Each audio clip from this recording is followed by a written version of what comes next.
Let's get started. I would like to talk to you all about cybersecurity. I would like to understand who I'm talking to and what you guys think cybersecurity is. So, is anyone brave enough to do the dreaded unmute and say what they think that cybersecurity is? Or you can type in the chat. I will not make you unmute if you don't want to. But, okay, let's hear it. I am Nancy from Miami, and I teach elementary school, so the girls aren't there yet. But I think that cybersecurity is just that, keeping out hackers and people who want to either get your information or corrupt your information or maybe steal your product. That's what I think. That's so brilliant. Anyone else feeling brave this fine Saturday afternoon? Yeah, I think that's a pretty great definition given just now. I would also add that it's probably preventing people from, after stealing your information, like selling it as well. Also, like having security just around like the software in general so that nothing bad happens to it. Awesome. These are all right answers. Cybersecurity, it's broad. I don't have a definition here. You can tell. It's everything you can think of when it comes to the security of information. So I love that Nancy said the word information in there. It's any way that you can protect your information from getting to someone that you don't want it to be with. So imagine I send an email to you guys. Any protection we put in place to make sure that people other than you get the email. So that's making sure hackers don't get the email, making sure just anyone walking down the street that doesn't get popped up on their phone, like making sure that that goes to you guys, that's cybersecurity. Making sure that all the information on your computer, like that anyone just can't look at it, that's cybersecurity. Making sure that when you send a snap to your mom, which I do a lot, that it just gets to your mom and that someone if I'm sending it from Seattle to Miami, if any of you have been in my introduction to internet workshop, that is going over physical wires through physical data centers where someone could plug into a wire and try and look at your snap. So cybersecurity is making sure that they can't do that. I mean, if you just try and picture a world where there's no cybersecurity, like I would have nuclear launch codes because I could just be like, can I please have them? And then I would take them. So not like I've ever tried to do this, to be clear. But cybersecurity, a world without cybersecurity is just where I can have any information I want. I can have all your social security numbers if I want to. I could have all those weird selfies you have on your computer if I wanted to. I could have any of it. So cybersecurity is just protecting information, which is a huge problem. It's massive. So we're going to do a really cool thing just to get started.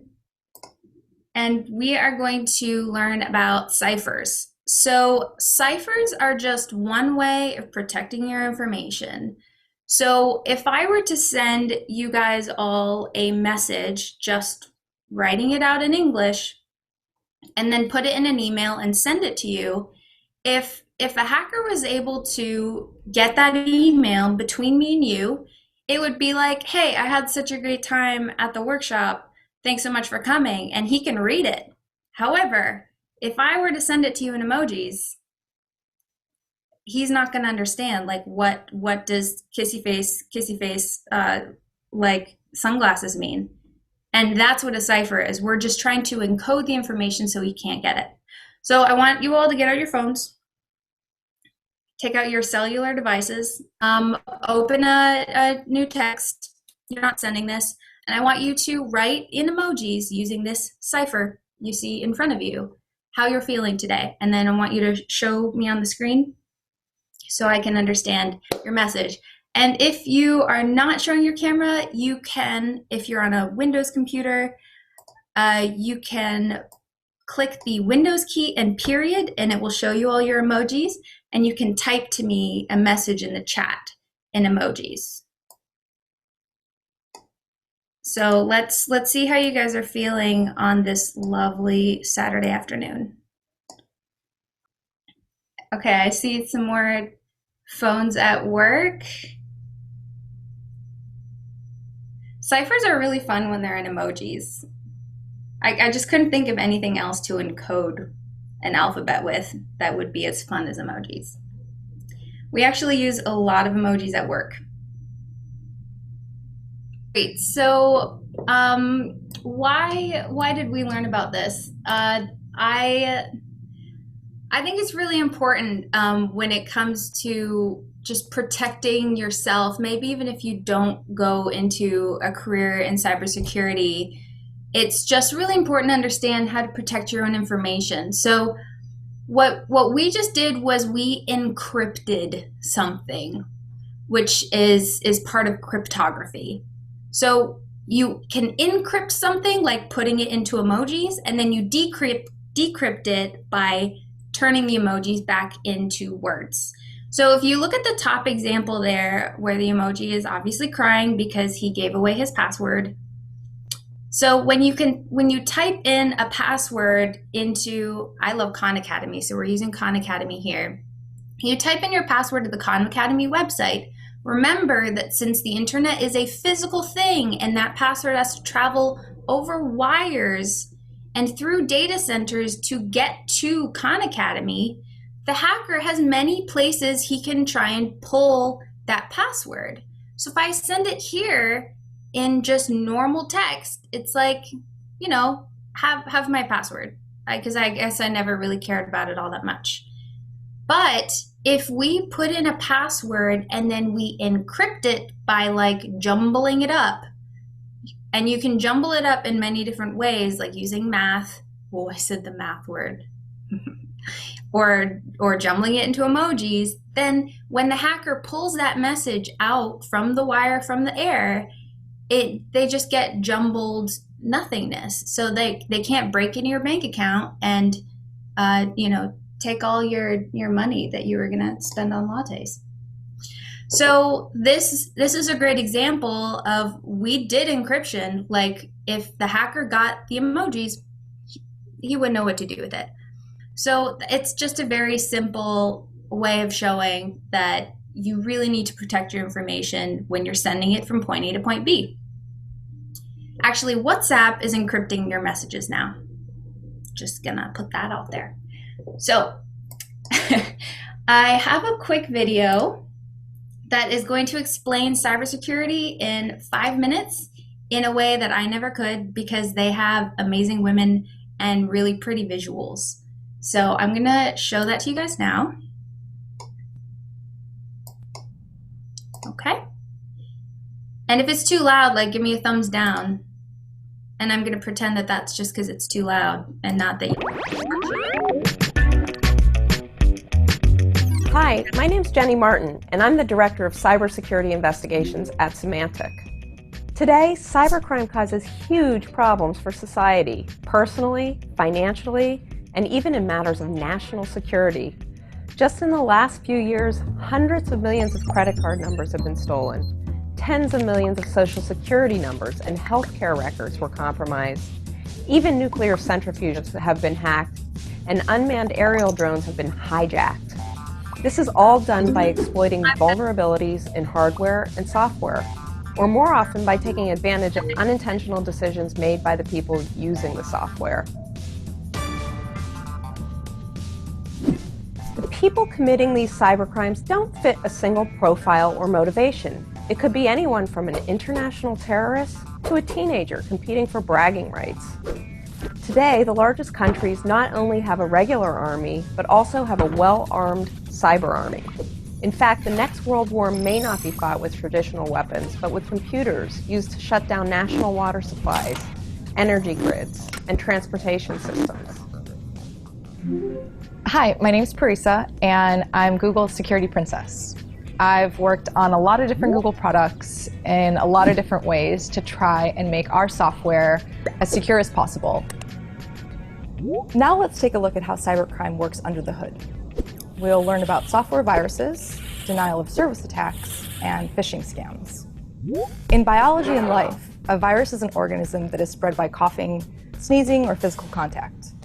Viruses work by infecting cells, injecting their genetic material, and using those cells to replicate.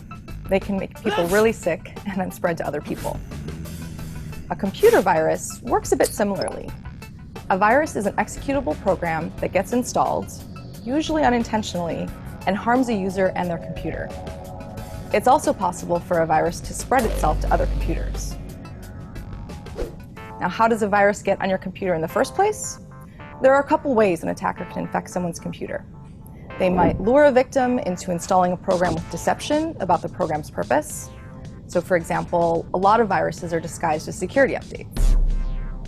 It's also possible that the software on your computer has a vulnerability, so an attacker can install itself without even needing explicit permission.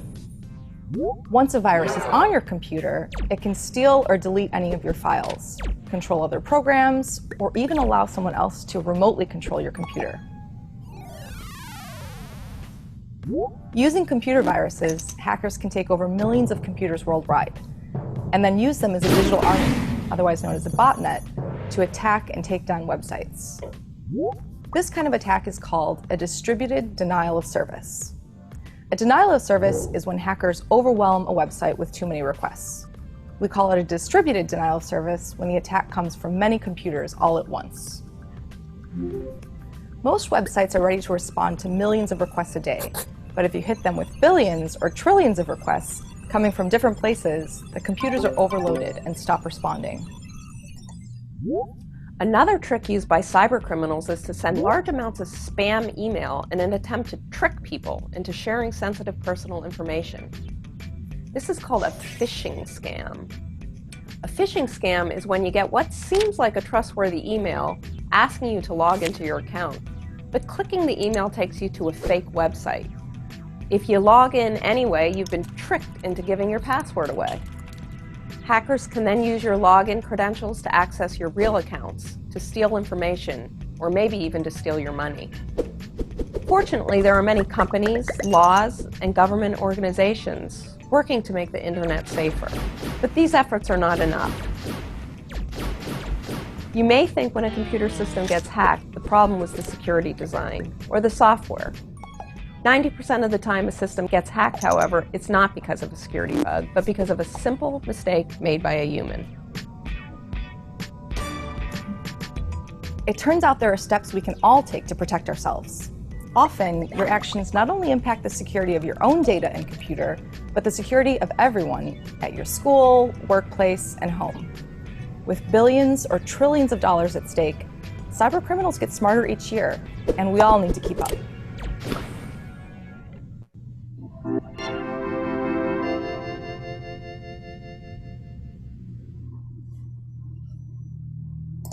Okay, so I hope that showed you kind of all the different things that can be involved in cybersecurity, and gave like a few examples of how it might affect you kind of in your day-to-day life. So, and I wasn't trying to I feel like sometimes they get a little scary by talking about the next world wars. I'm like, that maybe could have been left out of the video, but I wasn't going to skip it because you guys are in high school. And actually, some of you are in college, so I'm sure you can handle it. So I did want to go over just a couple of these questions that I know people ask me frequently, and I would like to make sure that I'm answering the ones that you guys really want to hear about. So can I see a show of fingers as to which one you would like me to start with from this list? We're gonna count my numbers down the list. So hold up a 2 if you want to hear why it's important, or hold up a 3. Okay, so I see a lot of 4s and then some 3s. Okay. I knew that you guys are going to ask me most about just like how you could get started, because you guys are so driven and amazing because you're spending an afternoon on a Saturday with me. So number 4, what skills should a cybersecurity PM have to be successful? So I will tell you that I asked this exact question of my manager when I had a phone call with her. And it was my very first time talking to her, and I asked her, okay, so I have a year before I start. So I signed my contract with Microsoft a year before I was actually going to start with them, because in tech, you get your jobs really early because they're trying to take talent before anyone else gets it. So I told her, I have a year to prepare for this job. I know nothing about cybersecurity, yet you've hired me for cybersecurity. What do I do with myself for this year to make myself a better cybersecurity program manager, which is a PM? And she said, well, not much you can do right now, but when you start, you're going to need to just network a lot and make a lot of friends with all the other managers, because you will be the best program manager in cybersecurity depending on the relationships you build, which it's probably not the answer you guys wanted to hear. She told me actually just a few days ago that she was so excited when she hired me because I'm bringing a human aspect to cybersecurity, and that she wants more of her employees to be more human-centered and not technology-centered. So I have been able to be really successful as a PM by having really strong relationships with the other managers, with engineers who are not on my team, and with my own engineers. That actually makes me more productive because people want to work with me. It does sound a little bit confusing when you don't have a full-time job and you're like, but you're all at Microsoft and you should all work together. Yes, but adults are not actually like that. You have to convince other adults to work with you. So building relationships is actually a huge part of my job. The other thing that I would say skill-wise is being able to make a decision based on data. So I'll try and give a very small example of this. So if I receive 100 requests for what someone wants me to add into my program and have my engineers build, if I have 60% of those requests to add this feature or 40% to add this feature, I need to be able to report to management, I chose this feature first because 60% of my people asked me for it, and not just say, well, because I felt like it. That doesn't actually go over very well. So number 3, what does a day as a cybersecurity PM look like? I think I've mentioned this before a little bit. I spend a lot of my time in meetings with just other people. I do have to, read my inbox for people asking me to add things to my program. I have to do monthly presentations to my boss to explain to her why I did what I did in the past month. And then she will tell me, I like the direction you're going. That sounds good. So I'll prepare a PowerPoint for her. Or I'll have just like, group meetings with just my team so we can all talk about, where we need help and where we can help each other. So that's how I spend my day. Just talking to people mostly. I lose my voice a lot. So yes. Any other requests for next questions from my lovely list here? 1, I see a 1. Oh, and I see 2 5s. Okay, so 1 and 5. What does it mean to be a cybersecurity PM? Okay, so this was a hard one. So I do spend some of my time responding to like hacker kind of incidents where I need to respond very quickly and make sure that I'm outsmarting them. And that is a part of what it means to be a cybersecurity PM for my team. Now, for other teams, it could just be that one of the women that I work with, she is the manager of all of our internal hackers. So our internal hackers are not people.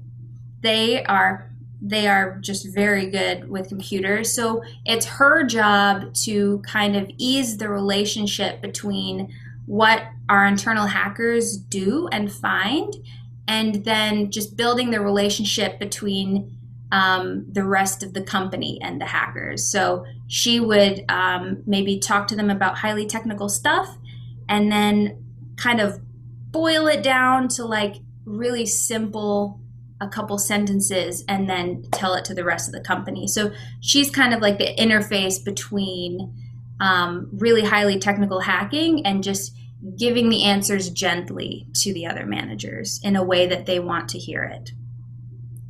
Number 5, what are some of the challenges in this role?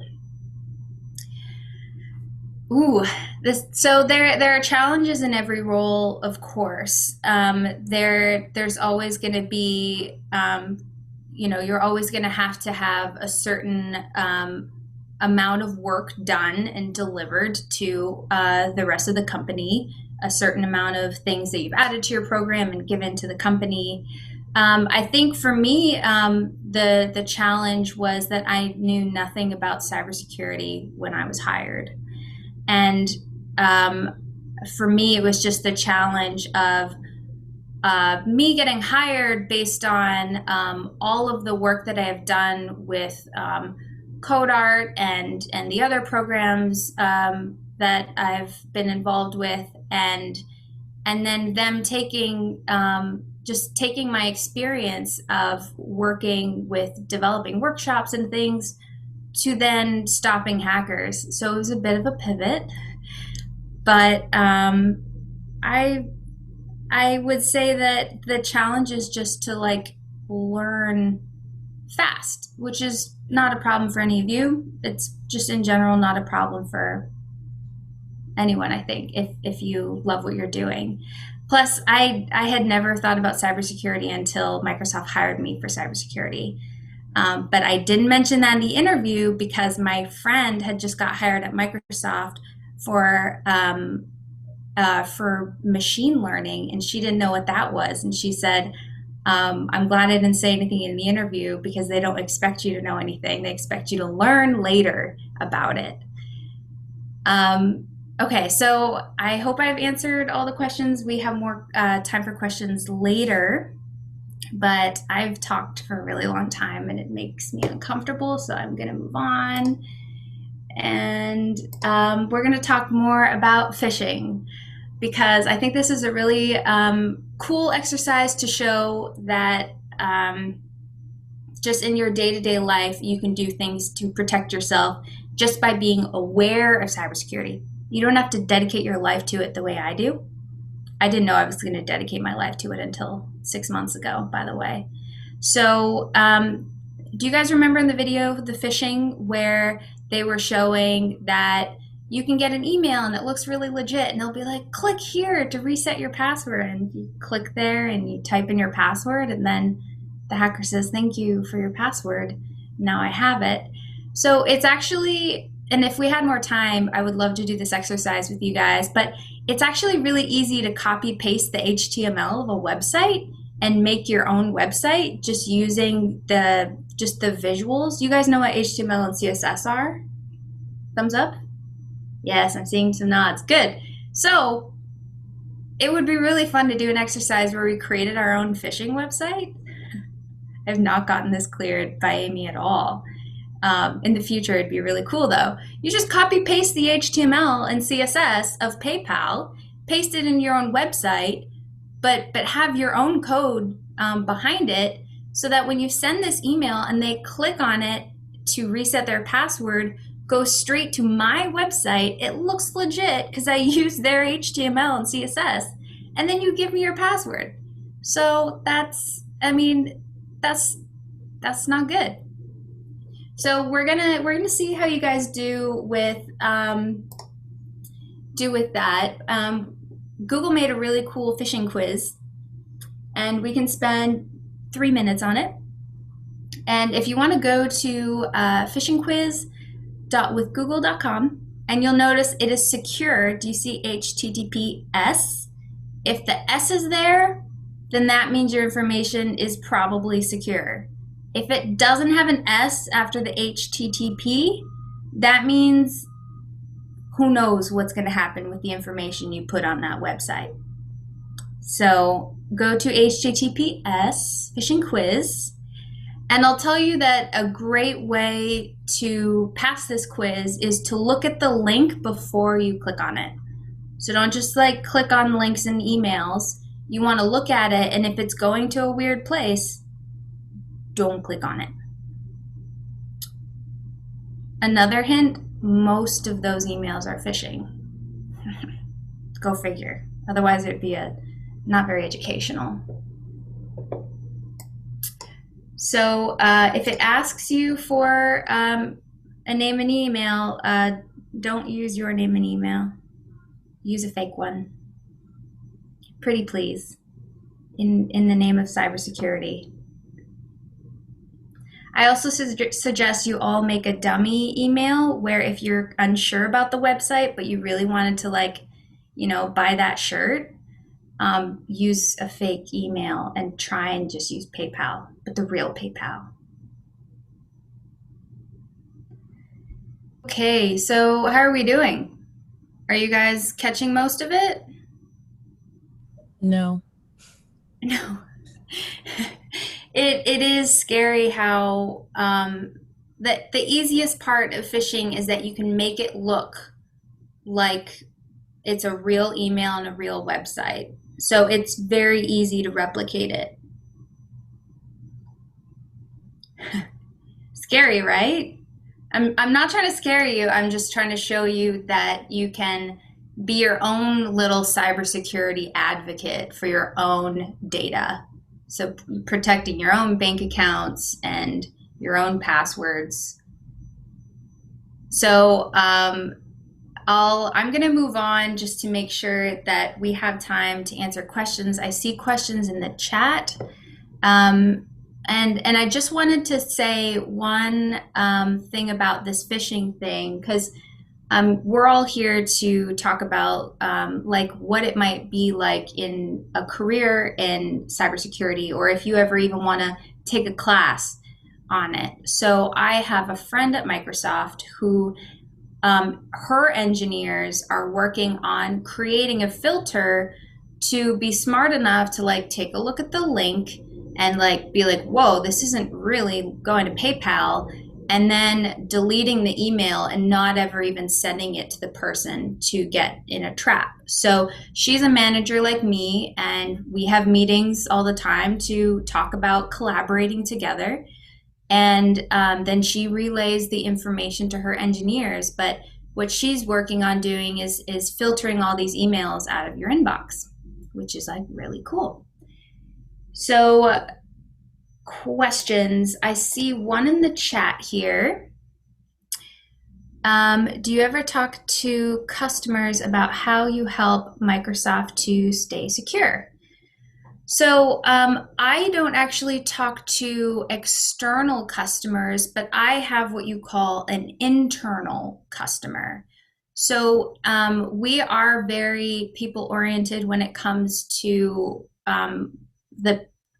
who's using our products. So we call anyone using our software a customer. So I'm talking to my customers all the time. I'm always having other engineers, email me and, say, hey, I really didn't like this experience. And I'm like, I'm so sorry. Let me look into that. So I am talking to customers all the time, but not external ones, because my job is to keep the internal cloud safe so that when you use it, that your information is safe. And did you build any background where you were in high school for cybersecurity? I knew nothing about cybersecurity at all. I went to my interview for Microsoft, and I was in the middle of my master's in computer science, but I wasn't specializing in cybersecurity. Actually, I didn't start in computer science at all. I started as a Spanish major my freshman year. And then I decided maybe I don't want to teach Spanish. Maybe I want to look into business. So I switched to an international business major. And then I took a class, business computers, like a computer business class. And my professor's like, hey, you should try coding. And I was like, cool. So I tried it. And then I was like, I want to do this. So I added another major in information technology. And then I was like, I should probably stop changing my major so much. I changed my major one last time to marketing and did a dual major in marketing and information technology. So that was not going to get me into the master's program for computer science. I just did not have the prerequisites. However, I had really good relationships with all of my professors. All of my professors knew that I worked hard and that I would get to the end of the class and I would get an A, whatever it took, and they all knew me. So they all wrote letters of recommendation to FIU, and FIU let me into their master's in computer science program without any of the real prerequisites to get in. Again, relationships. I got in based on my relationships. So then Microsoft found me at a poster competition. I had my resume printed out, and that, why did they choose me? I had a lot of work experience that even though I was studying, I was still, director of education for Code Art. I was building my other program to get more girls into STEM fields. I did a lot of side work that they showed that I would be a really good person to add to Microsoft, because I would try and build something within Microsoft and not just be an employee, because they are looking for people who are gonna go after something and build something for the company. How much of your knowledge about coding do you apply to cybersecurity? Not much, honestly. I don't know much about coding for cybersecurity. I learned certain things from my engineers, but when I'm in a meeting that I know other engineers will be in, I bring one of my engineers with me. So if there's a technical question, I can be like, yo, talk to him. I have no idea. You should start building your LinkedIn profile right now. I built LinkedIn profile for my little sister, her freshman year of high school. What are good websites to learn to code? I'm going to defer to Amy on that. I know that we have a massive list. Code.org, Khan Academy. There's so many. Amy, there's got to be a list that we can send to them.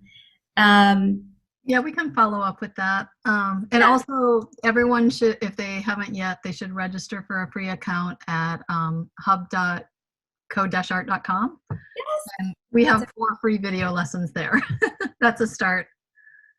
Okay, so are there any certifications or trainings available for high schoolers? Yes, there are lots of things that you can be doing online to get certifications. Coursera, I think, is my favorite. I did a bioinformatics course in Coursera. There are certain free ones where you can do the full training, but you'll have to pay to get the official certificate for your LinkedIn profile. So I would start at Coursera.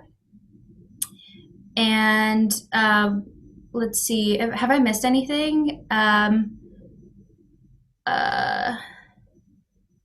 Is it necessary to continue with a master's, or is it good just with the bachelor's?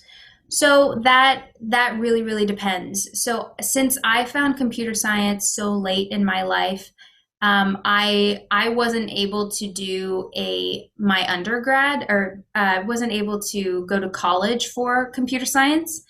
So I knew that if I wanted to compete with all of the other computer science students, that I needed to actually get a degree that said computer science on it. And for me, I had to do that. And it's not necessary that you need to do a master's or anything, but I would recommend, if you do get a master's, that it should be a technical one. They're not looking for soft skills masters when they're recruiting at Microsoft. They're looking only for technical skills, and then you can prove in the interview that you have soft skills. So that's really important. And it's spelled C-O-U. Thank you. Yes, Tessa's got it right. And let's see. Have I missed anything? Let me scroll through here.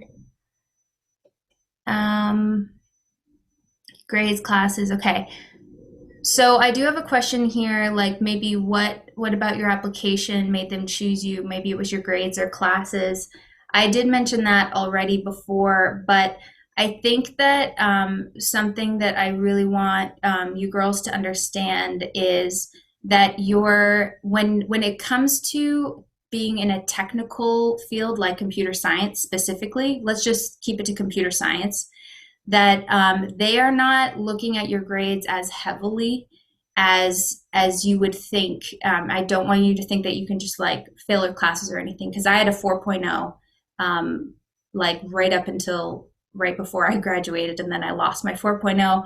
So I did on my resume have several job experiences and a 4.0. So grades are very important, but you can't dedicate all of your time into just your classes, that they are looking for experience outside of school. So you need to be able to demonstrate that you can work with others. They are looking for teamwork on resumes, that they want to see, like, did you build a project with your friend? Have you had internships, that kind of thing. And that brings me to the big thing where you need internship experience to get internships, and you need internship experience to get jobs. Most of the people that I work with and most of the people that I've seen get hired at the other top tech companies had 3 or 4 internships before they got hired. So it's really important that you start building from tiny internships to building up to go to bigger internships. For example, my sister in high school helped her cybersecurity professor over the summer with just side projects, and he called her an intern and she put it on her resume, and that's how she was able to get an internship at UF with a lab there, because they saw that she had already worked with others and done that kind of teamwork. Okay, let's see. Freshman in high school, jobs you can, right. So basically what I said there, side projects is really important. And if you're going to be in engineering, you have to show you've built things already. So you could go online and buy those kits where you can put together like an Arduino car and like put autonomous code in there. I've done it. It's actually very simple. There are instructions online. You can put those on your resume. And next, what do you recommend a freshman in high school should be doing right now in preparation? Definitely lots of side projects and getting internships to get your next internship, even if you're just barely called an intern. So about to graduate and get a bachelor's in engineering and information science and technology, not able to find any job, interested in cybersecurity. Okay. So I would suggest that you have to show that you can build things. Your resume should be slightly experience oriented, but as an engineer, just going into the technical parts, showing that you want to be like a coder or something, you need to have a project section that shows I've built this crazy thing, and I've built this other thing, and I've built this. And you need to be able to link to your GitHub so they can show that, so the recruiter can see, I've already built all these things, so I can build you something easily when I'm hired. So there are certain internships for high school students. If you start looking, like there's things like NASA pathways and stuff where they're trying to get more minorities and girls into technical fields by offering things earlier on. So if you start searching for those, you could probably find some. So that would answer some of those internship questions.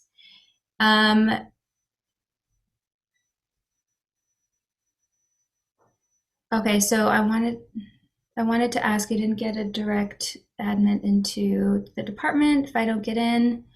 So, I mean, if you don't get in, like, first of all, you're going to want to apply at a few different places to give yourself some options. But I would definitely go that you do the side projects routes. My sister's boyfriend is working at Apple as an engineer, and he didn't do anything technical at all for college, but he had a massive amount of side projects that he could show to Apple. So he's working on Apple, and he's working helping with how Siri talks, and he doesn't have anything technical for school, but he's built a lot. He builds side projects. He builds all the time. So Apple was like, well, look at all these things you built. I'm going to hire you. A lot of the people actually hired by top tech companies that, that have been hired at top tech companies didn't actually necessarily have some crazy education. They don't have masters. They have a crazy amount of side projects. And Okay. So that's great, and that's all the time we have.